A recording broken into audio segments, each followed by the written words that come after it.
Matapang nanindigan na ang ilang mga mambabatas laban sa mga akusasyong ibinabato sa mababang kapulungan. Ito ay kaugnay sa mga paratang hinggil sa mga maanumalyang flood control project sa iba't ibang lugar sa bansa. May report si Zai Chua live mula sa Batasang Pambansa. Zai? Yes, Princess, isa-isa ngang sinagot ng mga mambabatas ang ilan sa mga birada ng dalawang alkalde laban kay Pangulong Ferdinand R. Marcos Jr. at sa mababang kapulungan.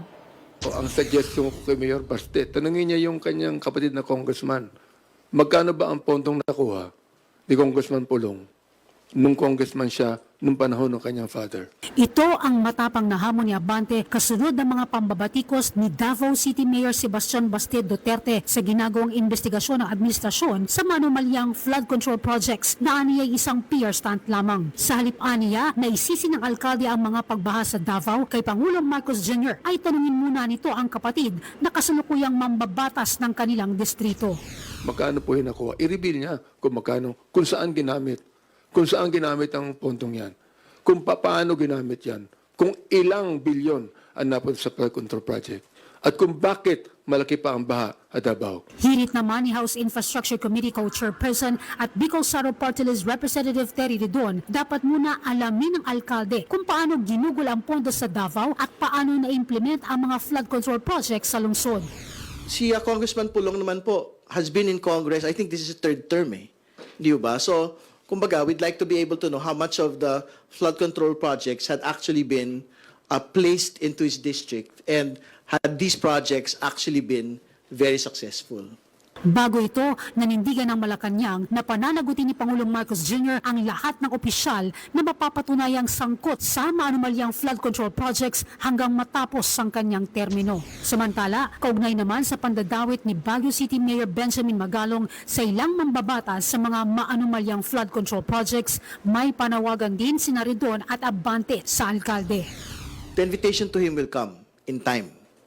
But again, the requirement for him to do this is first to do it under oath and particularly disclose the 67 lawmakers that he's saying that are contractors, and secondly, the list of lawmakers that he has na tumatanggap po ng 30 to 40% kickbacks. No? Ang kinakailangan talaga namin malaman, sino-sino yung mga taong yan. Ang binanggit niya, merong 67.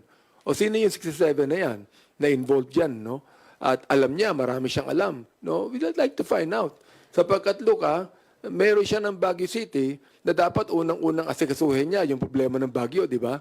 I do not know why he has been saying this publicly. Samantala, nilinaw din ni Ridon ang usapin sa umano'y ghost project sa Baliwag, Bulacan at ang dalawa pang flood control project sa naturang probinsya na binisita ng Pangulo. Anila, ang mga proyektong ito ay proposal ng Department of Public Works and Highways at hindi proyekto ng Kongreso. Yung lahat po ng mga napuntahan ng Pangulo na tinatawag niyang ghost, yung isang proyekto po yun. At pangalawa, yung dalawang substandard po ng mga proyekto na nakita niya in Kalumpit at yung pong ghost project sa Baliwag, Bulacan.